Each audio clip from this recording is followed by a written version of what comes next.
안녕하세요. 얼마 전에 출산 후 이혼까지 하게 된 30대 중반의 싱글맘입니다. 이렇게 사연글을 쓰게 된 이유는 정말 기가 막히고도 어이없는 인간들 때문인데요. 전 남편과 전 시댁의 만행을 한번 들어보시겠어요? 저는 가게를 운영하는 자영업자였어요. 어릴 때부터 공부에는 그다지 소질이 없었고 그 탓에 빠르게 다른 길을 모색했죠. 그러다 깨달은 건 그나마 장사 소질이 있다는 거였는데 참 다행인 일이었어요. 사실 대학도 굳이 나올 생각이 없었는데 그래도 다들 대학은 다니지 않느냐는 부모님 말에 결국 대학을 진학했고 공부와 일을 병행했죠. 그렇게 자리를 잡아갈 때쯤 지금의 남편을 만났어요. 남편은 평범한 회사원이었지만 집이 좀 유명했어요. 동네에서 유명한 고깃집 아들이었거든요. 그 집은 장사가 잘 되는 걸로 유명했죠. 남편과 사귀고 결혼까지 하게 됐을 때 시모는 저를 무척이나 마음에 들어 했어요. 그래서 항상 칭찬 어린 말들을 많이 해줬죠. 아유, 어쩜 애가 요즘 애들 같지 않고 이렇게 착해? 어른 생각하는 마음도 깊고 네가 우리 집 며느리라서 너무 좋단다. 앞으로도 내가 친딸처럼 여기며 잘해줄게. 시모의 말에 항상 고마웠죠. 친정 부모님 집에서 함께 만날 때도 시모의 얼굴은 싱글벙글이었어요. 고급 주택에 딱 봐도 비싸 보이는 집에 살고 있으니 아마 부자라고 생각한 모양이에요. 그게 이유인지는 몰라도 친정집에서 시모를 한번 대접한 뒤로 더욱 예뻐라 하더군요. 우리 며느리예요. 마음씨도 곱고 애가 참 바르게 컸어요. 우리 아들이 아가씨를 참 잘 만났죠. 지인이나 친척분들에게 소개할 때도 칭찬 일색이더라고요. 하지만 시모와 함께하는 시간이 길어지면서 시모의 그런 말이 무엇을 의미하는지 점점 제대로 느낄 수 있었어요. 시모는 저를 좋아하는 것이 아니라 제가 줄지도 모를 돈을 좋아하는 거였다는 걸요. 하지만 이걸 깨달았을 때는 이미 결혼한 이후였고 시모도 처음에는 그리 과한 요구를 하지 않았으니 그저 이해하려고 노력했네요. 하지만 시모가 돈을 밝히는 정도는 생각보다 대단했어요. 저와 남편이 버는 돈은 비슷했는데 그 당시 친정으로부터 용돈을 따로 받고 있었거든요. 유일한 외동딸인데다가 부모님 두 분 모두 저에 대한 걱정이 많으셔서 이렇게 다 크고 결혼한 뒤에도 용돈을 따로 주시더라고요. 그 사실을 안 시모가 굉장히 좋아하더군요. 물론 처음에는 시모의 마음을 얻고 싶으니 선물을 종종 준비하긴 했어요. 어느 정도 값이 나가는 걸로요. 그런데 그걸 계속 바랄 줄은 미처 몰랐던 거죠. 알게 된 건 결혼 후 두 번째 명절부터 그런 시모의 바람이 눈에 띄게 드러나서였고요. 너 요즘 너무 돈 아끼는 거 아니니? 아니, 시댁에 오면서 왜 그딴 물건들만 갖고 오는 거니? 넌 내가 그런 싸구려 물건을 좋아할 줄 알고 가지고 온 거야? 시모가 큰 가게를 하고 있어서 돈을 잘 번다는 건 익히 알고 있었지만 그렇게나 비싼 걸 밝히는지는 그때 처음으로 알게 됐네요. 언제는 돈도 돈이지만 애가 바르게 커서 좋다더니 결혼하고 나니 돈돈거리더라고요. 뻔뻔하게 자기네들 집안 사정은 생각지도 않고 계속 꼽을 주지 뭐예요. 넌 집에 돈도 많은 애가 이 정도도 못 해와? 어머님, 어떤 걸 원하시는데요? 나는 얼마 전에 새로 나온 그 명품 브랜드 지갑이 좋아. 이딴 거 싹 다 치우고 그거 가져와. 그럼 내가 받아줄게. 가격도 가격이지만 이미 산 선물들을 쓸모없게 만드는 시모를 보며 이를 갈았죠. 저희 부부 돈을 마치 제 돈처럼 여기는 시모에게 한 방 먹여주고 싶은 기분이었어요. 알겠어요, 어머님. 원하는 대로 그거 사드릴게요. 그렇게 말하면서 앞에 있는 용돈과 선물은 도로 챙겼어요.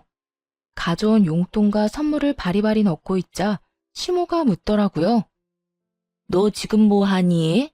그건 왜 다시 넣어?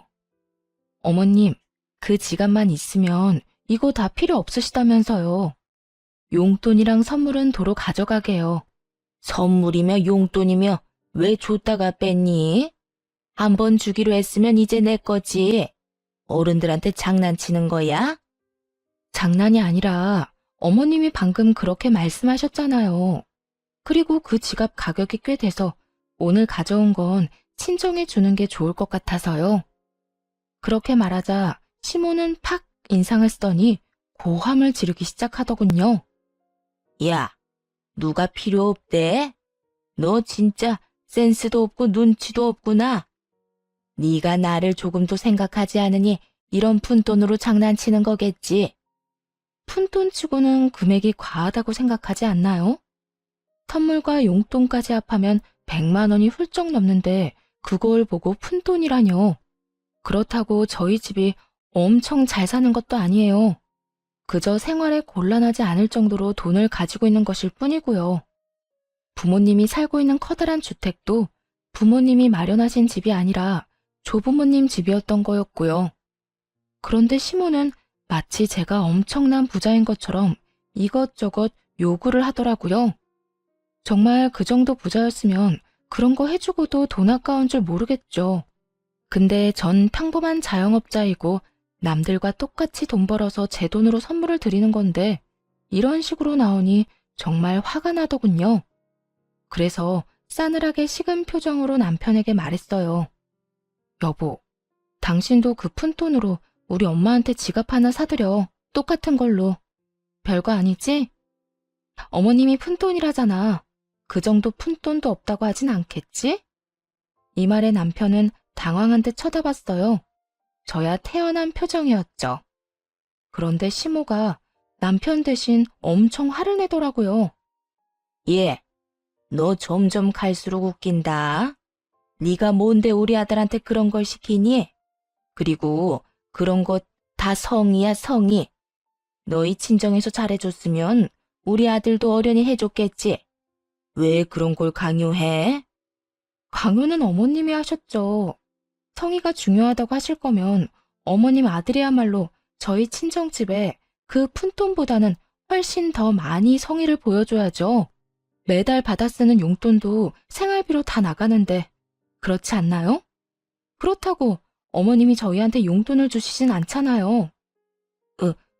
그래도 그렇지. 그런 걸 남편한테 다 떠넘기면 어떡하니? 너는 생각이 있는 거야, 없는 거야? 그리고 집도 잘 사는 애가 그 정도 돈 가지고 왜 이렇게 발끈하는 거야? 어머님이 모르시나 본데 저희 돈 따로 각출해서 양가 부모님 용돈도 드리고 선물도 사드려요.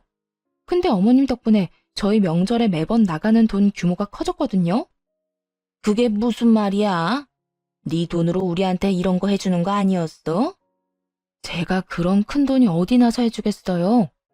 어머님한테 이렇게 해드리는 것도 친정에 해드리는 거 줄여서 해드리는 거예요.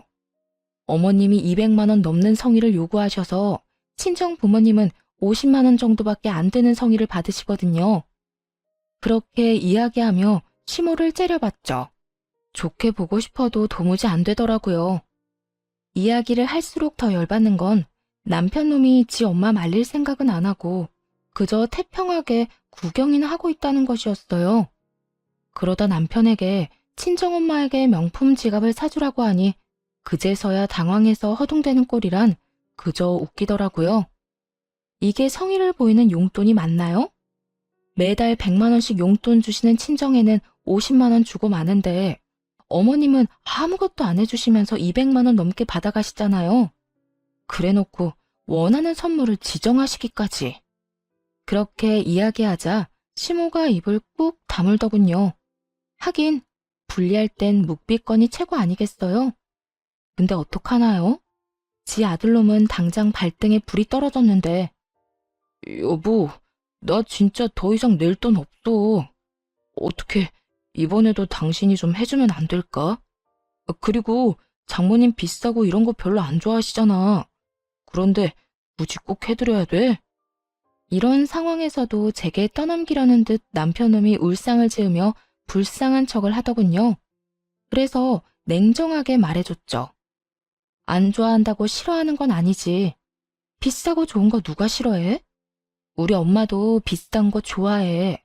다만 벌어서 저축해야 될 시기에 그런 식으로 우리가 돈 쓰는 거 별로 반기질 않아서 그러시는 거지.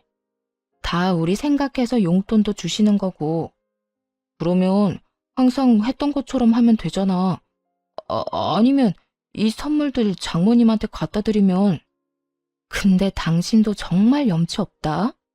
당신 부모님은 원하는 브랜드까지 골라서 명품 지갑 사달라고 당당하게 요구하는데 어떻게 우리 집에는 50만 원으로 퉁치자고 말할 수가 있어? 한두 번도 아니고. 내가 언제 퉁치자고 했어? 그냥 장모님이 그런 거 안 좋아하시니까 안 하는 게 낫지 않냐고 물어보는 거지. 그럼 당신 어떡할래? 둘 중에 하나 골라. 친정이랑 시댁 규모를 맞출 거면 어머님 걸 줄이는 게 나을까? 아니면 친정에 주는 걸 늘리는 게 나을까? 양가 똑같이 하게 되면 너도 그만큼 더 내야 돼. 지금도 내가 더 내고 있잖아. 왜 그렇게 빡빡하게 물어? 이때까지 잘했잖아. 그냥 그렇게 하면 되지. 그렇게 할 수 없도록 어머님이 말씀하시잖아. 여태껏 뭐 들었어? 이해가 안 돼? 아니면 내가 여기까지 이 사태를 끌고 왔다고 말하고 싶은 거야? 아니지. 너희 어머님이 갑자기 명품 요구해서 여기까지 온 거잖아. 저를 탓하려는 듯 입을 삐죽이는 남편놈을 보고 열이 받아서 시모를 뚫어져라 쳐다보며 말했죠.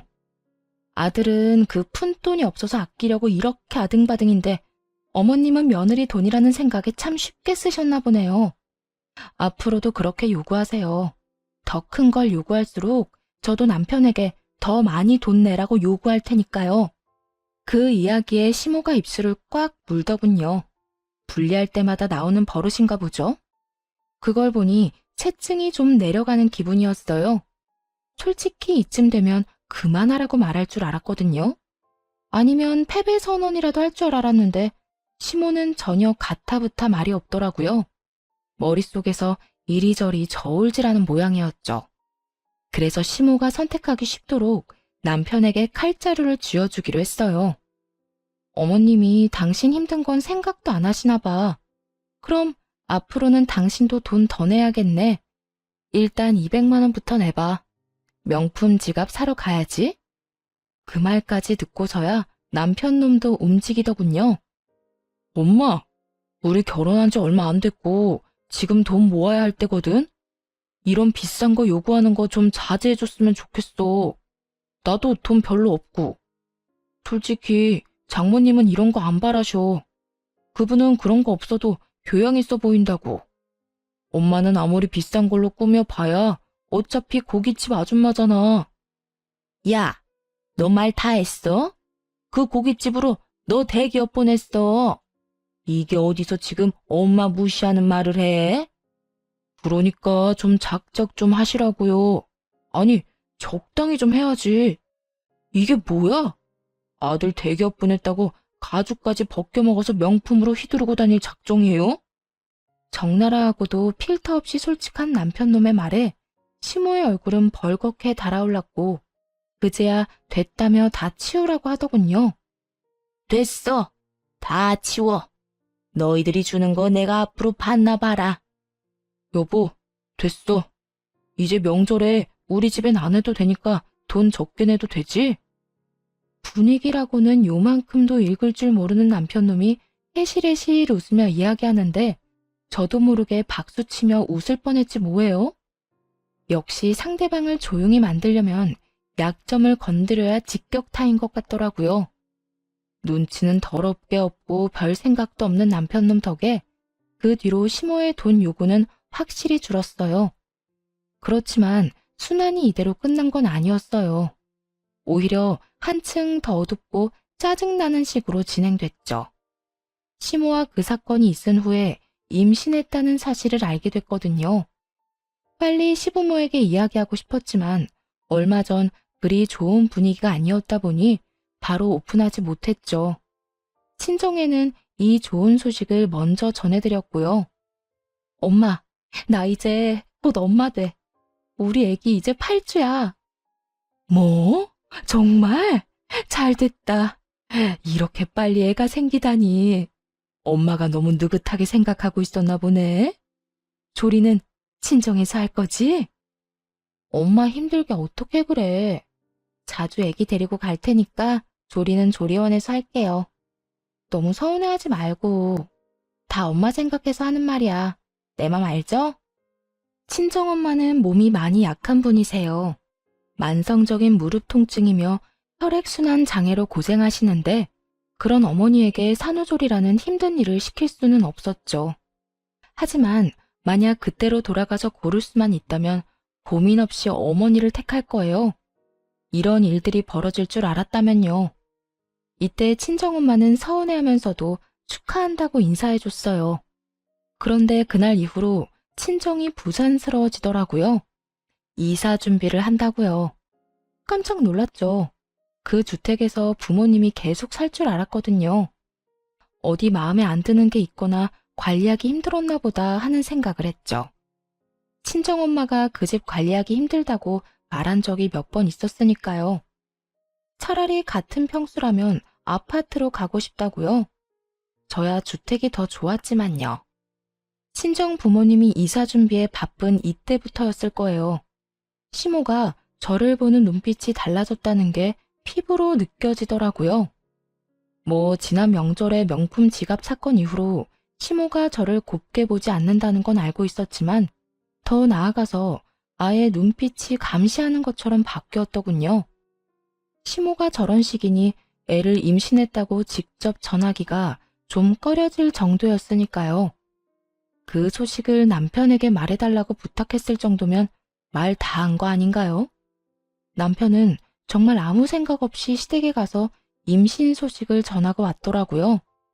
그런데 그날 이후부터 남편도 뭔가 대면대면하게 변한 것 같은 기분이 들었어요. 이상하다 싶었지만 시모에게 싫은 소리라도 들었나 싶었죠. 그런 일이 한두 번도 아니었고 그 당시 신경 쓸 건 그거 하나뿐만이 아니었거든요. 친정에 임신한 걸 밝히고 한 달쯤 뒤에 친정엄마가 잠깐 보자며 저를 부르는 일이 있었어요.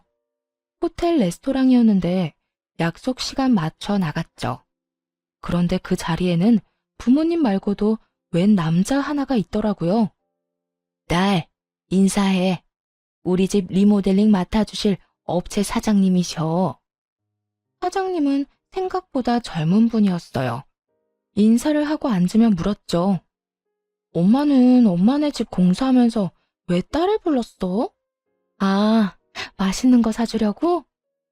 아니, 엄마 작은 평수로 이사 가는 곳은 이미 리모델링이 다 된 집이라 조금만 고치면 돼. 이분은 너희 집 고쳐줄 분이시지.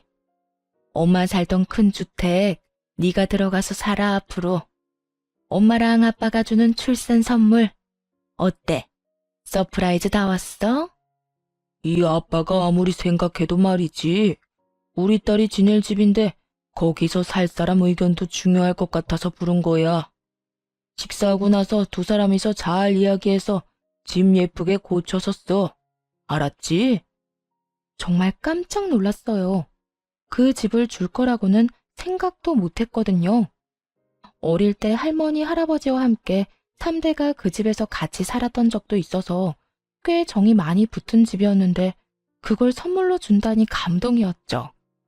그것 때문에 작은 평수로 이사 간 거야? 그렇게 안 해도 되는데. 그럼 명이라도 아빠랑 나 반반할까? 그것도 좋은 생각이지. 대신 너희 집 팔고 나서 생긴 돈에서 우리가 준 돈은 다시 돌려줘야 하는 거 알지? 계산은 바르게 해야지. 당연하죠. 걱정 마. 그거 팔고 아버지가 그때 지원해준 돈 꼭 다 갚고 들어갈게요. 고마워요, 아빠, 엄마. 너무 행복했어요. 그렇게 행복을 곱씹으며 밥을 먹고 인테리어 직원분이랑 커피숍에서 이야기까지 끝냈죠. 원하는 옵션을 이야기하고 바로 생각이 안 나는 부분은 다음 주에 다시 만나 상의하자고 이야기하고 나왔어요. 그렇게 나오면서 생각했죠. 남편에게는 진짜 서프라이즈를 해주면 좋겠다고요. 그래서 때가 될 때까지 숨기기로 했어요. 그 뒤로도 몇 번 더 그 사장님과 만나서 이야기를 나눴고요. 남편에게는 비밀로 하고 여러 집의 도면을 찾아보고 TV로 집 소개해주는 곳도 보면서 더 좋은 집으로 바꿔보려고 열심히 이것저것 공부했네요. 기분이 참 좋더라고요. 제 집을 꾸미는데 제 의견이 들어간다는 게 생각보다 정말 즐거운 일이었죠. 그런데 그렇게 즐거운 시간을 보내고 있던 어느 날, 시모가 잠깐 시댁으로 오라며 연락을 했어요. 평상시에 잘 부르지 않는데 무슨 일로 부른 걸까 싶어 시댁으로 갔죠. 그런데 시댁 분위기가 착 가라앉은 것이 심상치 않더군요. 남편도 그 자리에 있기에 남편 옆에 가서 앉았어요. 그런데 엉덩이를 대고 앉자마자 시모가 탁자 위로 서류 봉투를 하나 탁 내려놓더군요. 얌전한 고양이 부뚜막에 올라간다더니 너 참 대단하네. 어떻게 시어머니랑 남편 몰래 남자를 만나고 다닐 수가 있어? 당황하기도 하고 뭔 소린가 싶어 봉투를 열어 안에 있는 사진을 확인했죠. 그랬더니 저와 인테리어 업체 사장이 호텔에서 나오는 사진이 찍혀 있더라고요. 순간 뒤통수가 얼얼하더군요. 뒷조사하고 있었다는 것에 배신감을 강하게 느꼈거든요.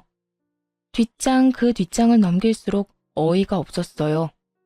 호텔 사진을 제외하고서는 외도 사진처럼 보이는 건 단 한 장도 없었거든요. 그럴 수밖에요.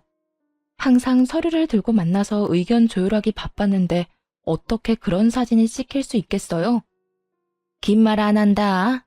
나는 이런 오점 있는 애를 내 며느리로 인정할 수 없어. 그리고 너 정말 독하더라. 어떻게 너희 친정 망해가는데 나한테, 아니 우리 아들한테 한마디도 안 했니? 이건 또 무슨 소린가 싶었죠. 고개를 들어 황당한 얼굴로 시모를 쳐다보니 그러더군요.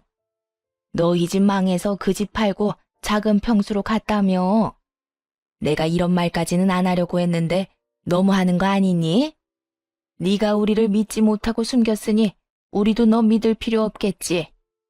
이 이야기를 듣는 순간 딱 감이 왔어요. 이 인간들이 제 외도를 탓하고 싶은 게 아니라는 걸요. 외도는 명분이고 실제로는 우리 집이 망한 것 같으니 너랑은 인연 끊겠다. 이 생각인 거였죠. 눈을 질끈 감게 되더라고요. 남편과 여태 쌓아올렸던 것들은 다 뭐였지? 우리의 결혼이 이렇게 허무한 거였나? 수만 가지 생각이 머릿속을 맴도는데 남편 놈은 여전히 조용하더라고요. 남편에게 물었어요. 당신도 그렇게 생각해? 내가 정말로 외도했다고 생각하는 거야? 우리 뱃속의 애는 어떡할 건데? 지금 이혼하면 애는? 남편 놈은 시모에게 무슨 소리라도 들었는지 입을 다물고 아무 말도 하지 않더군요. 이놈이 이렇게 뒤통수를 칠 줄이야.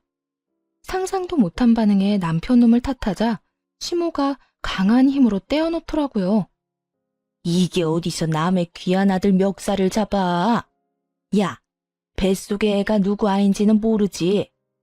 그러네, 우리 집안 핏줄로 못 받아들여. 어디서 뒹굴다 왔는지 모르는 년이 뭔 거짓말을 못하겠어? 그럼 친자 검사라도 해요. 그러면 되잖아요. 애 낳고 나서 검사하시면 되죠. 그리고 그 사진도 다 설명할 수 있다고요. 그만해. 더 이상 우리 아들 앞길 망치지 말고 썩 꺼져. 나는 애초부터 너랑 안 맞았어. 어른한테 두 눈 동그랗게 뜨고 대들 줄이나 알고. 남편 조종해서 시어머니 힘도 못 쓰게 하는 거 내가 모를 줄 알았어? 남편을 조종해서 저를 못 살게 구는 건 시모도 마찬가지였죠. 지금 이 상황에 남편 놈이 시모 이야기만 철석같이 믿고 있다는 게 무슨 뜻이겠어요? 저놈도 지금 여기서 시모 편들겠다는 거잖아요. 뱃속에 지새끼 품고 있는 제가 뻔히 옆에 있는데도 우리 집에 너 반겨줄 사람도 없고 너하고 잘해볼 사람도 없어. 그러니 당장 이 집에서 나가라. 그리고 이혼 소송 판결 나는 대로 그 집도 싹 다 팔아치울 거야. 네가 잘못했으니 위자료도 청구할 거고.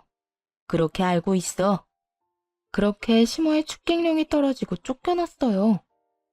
해명? 물론 할 수 있었죠. 하지만 하고 싶은 생각이 싹 달아나 버렸네요. 해명을 하겠다는 건 이 사람들과 오해를 풀어서 다시 함께 하겠다는 거잖아요. 그런데 더 이상 그러고 싶은 마음이 눈꽃만큼도 없었거든요. 저쪽에서 저를 떨쳐내고 싶어 하는데 아예 싹둑 끊어서 떨어져 나가고 싶은 건 오히려 제 쪽이었으니까요. 그렇게 신발을 신고 있는데 뒤에서 시모와 남편이 나누는 이야기가 들리더군요. 아들, 친자 검사 같은 거 절대로 하지 마. 애 있으면 재혼하는데 얼마나 힘든지 알아? 아예 저 더러운 씨앗은 네 애가 아닌 게 다행인 거야. 그러니까 절대로 친자 검사하지 말고 이혼해. 알았지? 근데 엄마, 이런 걸로 이혼이 되긴 할까? 그리고 법원에서 친자 검사하라고 하면 어떡해? 그건 내가 다 알아서 할 테니까 넌 아무 걱정하지 마. 그리고 이거 꼭 기억해. 침몰하는 배에 같이 타고 있다가 다 같이 망하는 것만큼 재수 없는 것도 없어. 우리라도 빠져나와야 살 거 아니니? 네 처갓집은 이제 망해서 앞으로 우리한테 손 벌릴 거란다. 나는 그 꼴은 죽어도 못 봐. 아니나 다를까 시모는 우리 집이 망하고 있다고 착각하고 있더군요. 작은 평수로 이사가는 걸 알자마자 지레짐작으로 아들 내외 이혼부터 시키려고 하다니 결혼할 때도 저희 부모님 사시는 집을 보고 결혼시킨 게 분명해 보이는 말이었죠. 왜 친정 부모님이 그 집을 팔기로 했는지에 대해선 이혼 전에는 저 인간들에게 알려줄 생각이 사라지게 하는 말이었고요. 집으로 돌아와서는 남편을 기다렸어요. 마주치고 싶지 않았는지 아주 늦게 오더군요. 잠도 자지 않고 기다리고 있던 저를 본 남편이 한숨을 푹 쉬더군요. 당신 정말로 나랑 헤어질 생각이야? 어머님 없을 때 말해봐. 이거 네 생각도 어머님이랑 똑같아? 뱃속의 아기는 생각 안 해? 아, 이야기 다 끝났는데도 또 꺼내야 되겠어. 솔직히 먼저 수상한 행동한 건 당신이 맞잖아. 너 그 말도 안 되는 외도 사진 믿는 거야? 내가 그 사람하고 팔짱을 꼈어? 뭘 했어? 앉아서 이야기만 나눴을 뿐이잖아. 그러니까 왜 호텔까지 갔었냐고. 뭐, 더 이상 이야기하고 싶지도 않고 난 그냥 네가 좀 편하게 이혼해줬으면 좋겠는데. 너 진짜 나중에 후회하지 말고 지금 잘 생각해. 정말 이혼할 거야? 너랑 나랑 결혼한 지 이제 막 3년이야. 뱃속에 아기도 있고. 그런데 이 웃기지도 않은 사진 한 장 때문에 이혼한다고? 너 그것 때문에 이혼하자는 거 아니잖아. 그것 때문에 이혼하는 거 맞아. 그럼 내가 왜 이혼하자고 하겠어? 지가 뭔 생각하는지 눈에 빤한데도 남편 놈은 시치미를 뚝 떼더군요. 어머님이 또 바람 불어 넣었겠지. 우리 집 망했대? 그래서 빨리 손절하래? 돈 나올 구석 없으니까 빨리 헤어지라고? 무슨 소리야. 그런 거 아니거든. 어쨌든 난 이혼해야겠으니까 그렇게 알고 있으라고. 집요하게 묻자 평온하던 남편 놈은 눈에 띄게 당황하며 아니라며 손사래를 치더군요. 남편이 그렇게 회피하듯 자리를 떠나버리고 결심했죠. 이혼하고 이 인간들에게 절망을 보여주겠다고요. 그렇게 이혼 소송이 진행됐어요. 그런데 그 기간 동안 정말 웃기지도 않은 일이 벌어졌죠. 시모가 주변에 소문을 엄청 내놨더라고요. 제가 외도했기 때문에 헤어지는 거라고요. 이미 소문은 퍼질 대로 퍼지고 와전돼서 소문 속 저는 꼬리 9개 달린 구미호가 되어 있더라고요. 사귄 남자는 수도 없이 많으며 재산을 노리고 결혼했다는 이야기까지 나돌았죠. 그걸 아시곤 친정 부모님은 역정을 내셨어요. 이혼한다고 했을 때도 부모님이 이렇게까지 화를 내시진 않았거든요. 오히려 왜 적극적으로 해명하지 않았냐면서 더 강하게 말했어야 한다고 그렇게 말씀하시곤 하셨는데 이번에는 그 질이 다르잖아요. 저지르지도 않은 외도를 저질렀다는 소문이 파다하게 퍼지니 친정 부모님도 완전 열이 받으신 거죠. 너희 시어머니 도대체 뭐 하는 짓이니? 언제는 조용히 이혼해달라면서. 그런데 이제 와서 이런 식으로 헛소리를 퍼뜨려? 이 인간들이 진짜. 엄마, 그냥 놔둬요. 이혼하면서 자기들이 무슨 짓을 저질렀는지 똑똑히 알려주면 되니까. 근데 엄마한테 부탁할 거 있는데 들어줄 수 있어요? 무슨 부탁? 네가 원하는 건 엄마가 다 들어줄게. 우리 딸 홀몸도 아닌데 출산 준비에 이혼 준비까지. 엄마, 요즘 너 보고 있으면 슬퍼. 솔직히 그 인간들하고 더 이상 같이 할 마음 없으니까 이혼하는 거야. 나한테 좋은 일이고. 시어머니가 소문 퍼뜨린 사람들 좀 찾아봐줘. 단톡방 문자 내역 같은 거 있으면 좀 보내달라고 해봐요. 그렇게 하나하나 증거를 모았죠. 이혼이 시작되자 시모와 남편은 호텔 사진 한 장으로 저를 불륜녀로 만들었더군요. 그렇지만 당연하게도 제 핸드폰 내역에는 그 사람과의 어떠한 외도 증거도 나오지 않았고, 사진도 호텔에서 찍힌 그 사진 딱 한 장 가지고는 외도가 증명되지 않았어요. 시모와 변호사에게 톡톡히 말했죠. 그 사람은 저희 친정 부모님 집 리모델링 해준 업체 사장님이세요. 친정엄마가 만나서 조율하기 힘들어서 제가 직접 만나 의견 조율하고 집 리모델링에 참여했고요. 그러면서 시모가 찍은 사진 몇 장 중에 설계도가 비춰진 부분을 확대해서 증거로 보여줬어요. 저희가 만날 때마다 탁자 위에 펼쳐놓은 건 집 설계도면이고요. 호텔에서 찍힌 것도 레스토랑에서 부모님과 함께 있던 거 확인 다 됐는데도 저를 모함만 해요. 유책 배우자는 제가 아니라 남편과 시댁이죠. 없는 죄를 만들어 이혼시키려고 하니까요. 결국 제 외도는 증거 불충분으로 받아들여지지 않았지만 남편 놈과 시모는 수긍하지 않았어요. 그리고 이내 제 뱃속의 아이가 자기 아이가 아니라며 친권과 양육권까지 포기하겠다고 말하더군요. 나는 친권, 양육권 다 필요 없어. 그리고 그 뱃속의 아이가 내 아이가 아니라고 확신해. 나는 외도로 낳은 아이를 내 아이라고 인정 못해. 당연히 변호사들은 당황했죠. 혼인 기간 중에 낳은 아이는 본래 남편의 자식으로 인정이 되거든요. 근데 남편이 그걸 부정하고 있는 데다가 아이가 태어나지도 않아서 친자 검사를 할 수도 없는 상황이었어요. 그래서 이렇게 말했어요. 네 자식이 아니라고 생각한다면 그렇게 생각해. 나도 이 아이 당신 자식이 아니고 내 자식으로 키울 거니까. 여기서 두 번 다시 아이에 대해 어떠한 권리도 주장하지 않겠다고 맹세해. 법적으로 아이에 관한 걸 모두 포기한다고 하라고. 변호사는 애를 출산하고 나서 이혼하는 게 좋겠다고 했어요. 임신 중에 소송하면 친권과 양육권을 다투지 않는다고요. 그 바람대로인지 아이는 소송 중에 세상 밖으로 나왔네요. 시모와 남편 놈은 애를 보지도 않았죠. 어차피 이혼 소송을 하며 친권과 양육권도 가져오기로 생각했으니 상관없었지만요. 남편 놈의 면접 교섭권을 포기하라고 했고 대신 남편 놈은 양육비를 지급하지 않겠다고 했죠. 저도 그 사항에 합의했어요.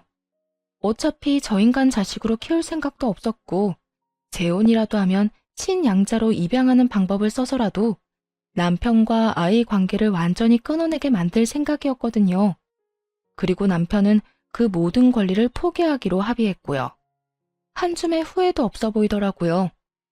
그렇게 이혼 소송이 끝나고 리모델링도 완성됐어요.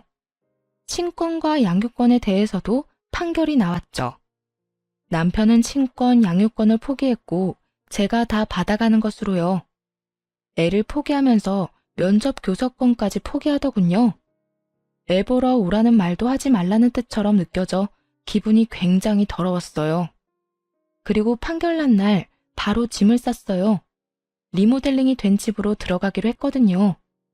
시모는 제가 진짜로 나가는 건지 쓸데없는 물건을 가지고 가진 않는지 확인하려는 듯 제 옆을 서성거리더라고요. 결혼한 지 3년 만에 이혼하는 거라 가전이나 가구며 다 새 거였어요. 그래서 그건 다 가지고 가기로 했죠. 혼수는 제가 다 해왔거든요. 그렇게 이 사업체 사장님이 오셔서 집 주소를 한 번 더 확인할 때였어요. 시모가 옆에서 그 집 주소를 듣고 있다가 의아한 듯 그러더군요. 그 집 너희 친정엄마 집 아니었니? 근데 왜 네가 그 집으로 들어가? 거기 팔았던 거 아니야? 그래서 너희 부모님은 작은 평수로 옮겨간 거 아니니? 아닌데요? 저희 부모님이 출산 선물로 리모델링해서 주기로 한 거예요. 출산에 맞춰서 청소까지 끝나서 들어가는 거고요. 이혼했으니 이제 저랑 애랑 둘이서 살겠죠.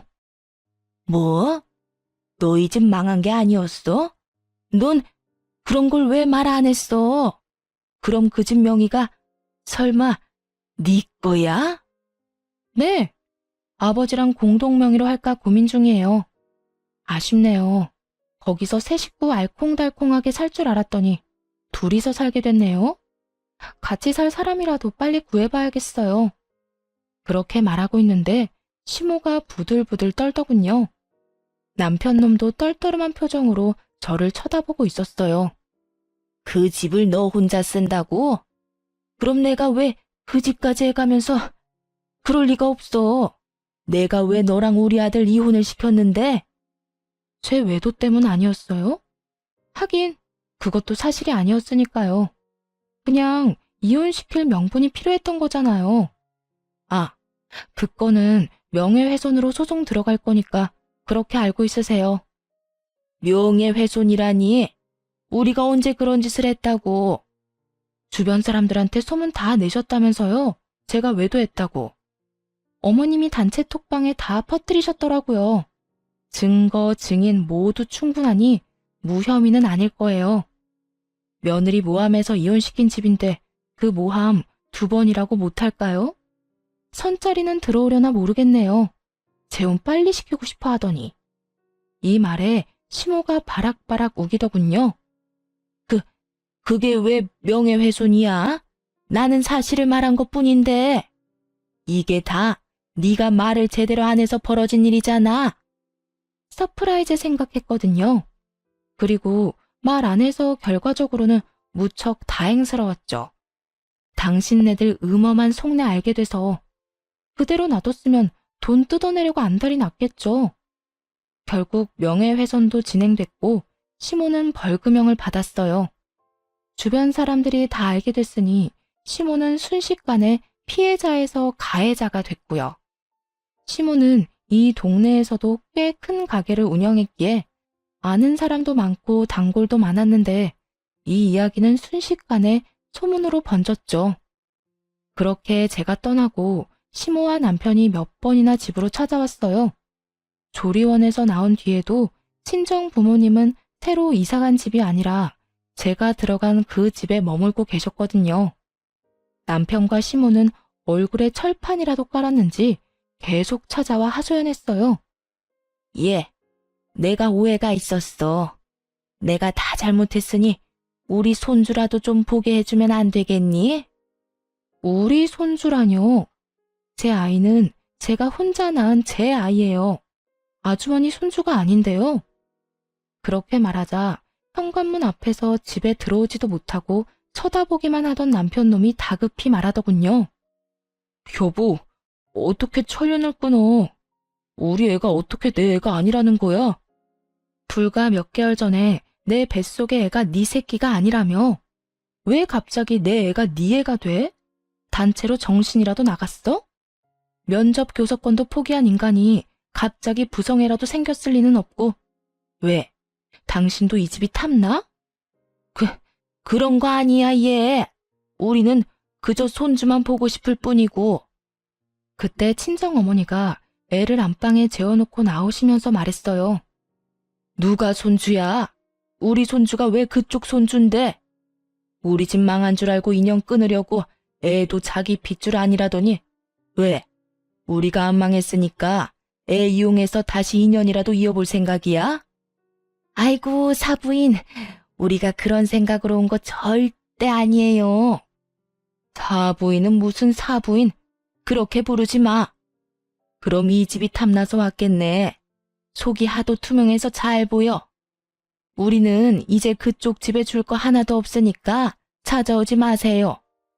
우리는 이혼하면서 그쪽 집안이랑은 상종도 안 하기로 했으니까. 사부인, 그러지 마시고 애기 친자 검사라도 해서 애 아빠가 우리 아들인 거 밝혀야죠. 지금 다들 오해하고 있을 텐데. 시모가 그렇게 이야기하자 친정엄마가 한 번 더 열이 뻗쳤는지 시모에게 소리를 버럭 질렀어요. 그 오해를 누가 먼저 만들어서 퍼뜨렸는데? 지금 생각해도 속에 천불이 나는데 친자검사? 당신들 핏줄인 거 증명할 생각 없어. 어떻게든 인연 만들어 놓으려고 하는 게 눈에 보이니 열받더군요. 뱃속의 애가 남편애라고 할 때는 친자검사 하지도 말라며 어떻게든 영 끊어내려고 했던 인간들이 이제 와서 친자검사를 하자고요? 손주를 이용해서 무슨 짓을 할 줄 알고. 여보, 우리 애가 아직 어리잖아. 혼외자 딱지 달고 살게 하는 게 얼마나 잔인해. 그냥 우리끼리 다시 합쳐서 살면 될 일이야. 이렇게 쉬운 일을 왜 둘러가려고.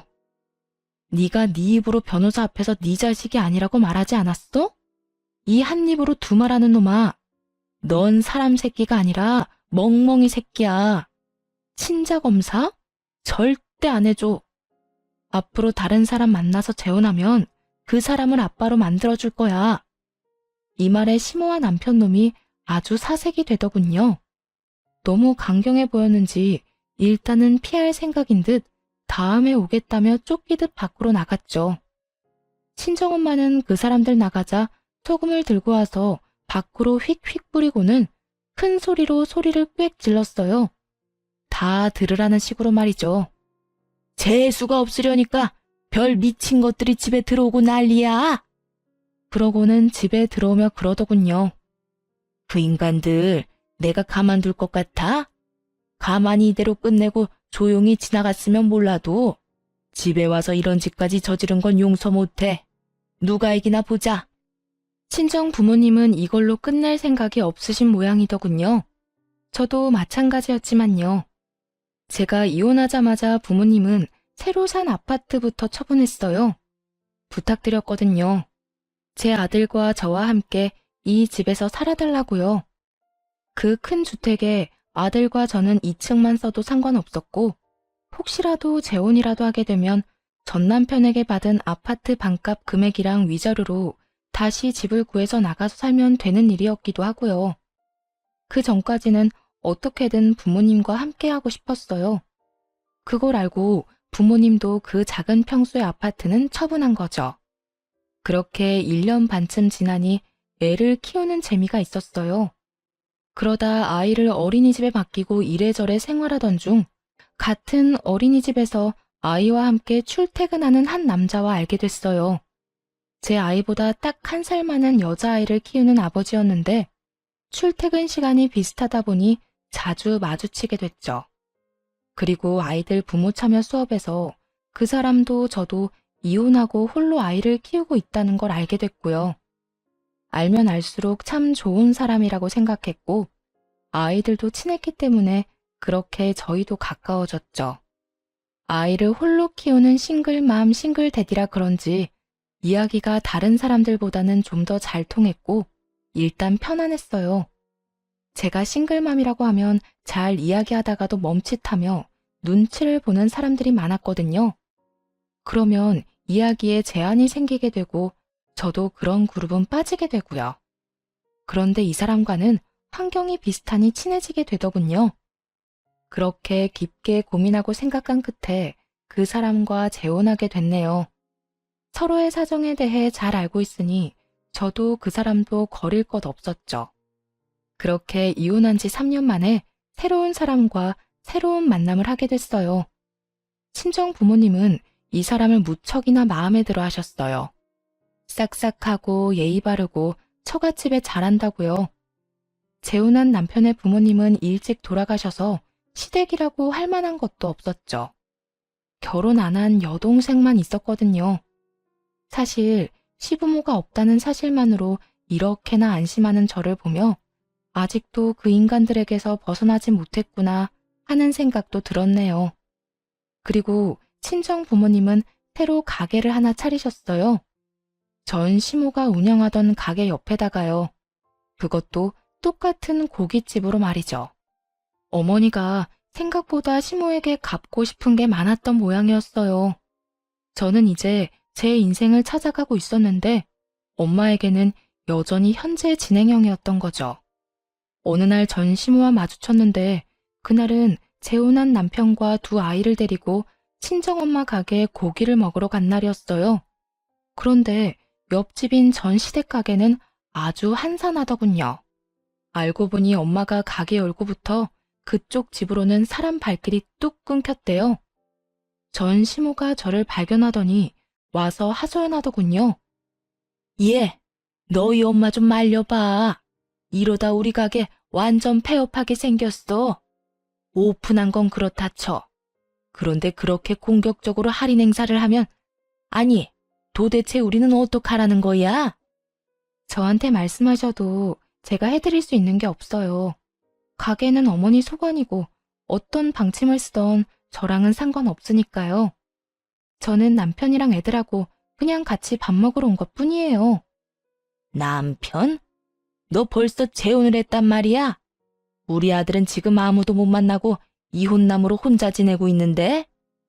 네, 참 좋은 사람이에요. 누구랑은 다르게 욕심도 없고 무엇보다 시부모님도 안 계시거든요. 제 아들도 자기 아들처럼 살뜰히 잘 보살피고요. 걔는 우리 손주야. 비는 못 속인다고. 그때 친정엄마가 나타나서는 시모에게 소리를 질렀어요. 누가 누구 손주야? 앞으로 그딴 헛소리 짓거리면 고소할 거야. 남의 딸 억울하게 흠집을 내놓고서는 이제 와서 우리 딸한테 뭘 부탁하는 거야? 염치가 있어? 나는 당신네들 망할 때까지 안 끝낼 거야. 친정엄마가 단단히 마음을 먹었더라고요. 그렇게 전시모를 쫓아내고는 재혼한 남편, 아이들은 친정 부모님과 즐거운 시간을 가졌죠. 밥도 맛있게 먹고 사진도 찍고 즐겁게 놀았네요. 전시모는 씁쓸한 표정으로 이쪽만 바라보고 있었고요. 하긴 얼마나 아깝겠어요? 이 모든 걸 자기들이 가지고 있을 수 있었을 텐데요. 아니, 그대로 뒀다면 다 자기들 것이었겠죠. 그런데 잘못된 선택으로 결국 스스로를 망하게 만들었으니 결국 전시모는 몇 주 지나지 않아 가게를 폐업했더라고요. 엄마에게 물어봤어요. 근데 장사도 엄마보다 더 오래 해서 단골 손님도 많을 텐데 왜 폐업까지 하게 됐어? 그 정도로 안 되지 않아 보였는데. 저 가게 지탱해준 게 어디 동네 손님뿐이겠어? 아는 지인들이며 단골들이며 다들 소문을 들었겠지. 장사라는 건 평판이 무엇보다 중요하다. 며느리 잘라내려고 외도했다며 누명 씌운 인간한테 사람들이 찾아갈 리 있어? 아, 그렇게 됐나? 그래. 소문의 주인공 두 사람이 같이 나란히 붙어 있는데 어딜 가겠어? 다 심리적으로 마음이 쓰이는 곳에 가게 돼 있어. 이미 저 인간은 명예훼손으로 벌금형까지 받았으니까 사람들이 은연중에 멀리하고 싶은 거겠지. 지가 다 뿌린 거야. 그렇게 전시모의 가게는 또 쫓겨나듯 폐업하고 사라졌어요. 돈돈거리면서 친정 이용하다가 망할 것 같으니 바로 발 빼려고 며느리한테 누명까지 씌우던 사람이었으니 결국엔 빠른 손절이 답이었다고 생각해요. 누가 날 이용한다 싶은 생각이 들면 빠르게 벗어나는 것도 방법이에요. 이야기 재미있게 읽어주셨는지 모르겠네요. 모두들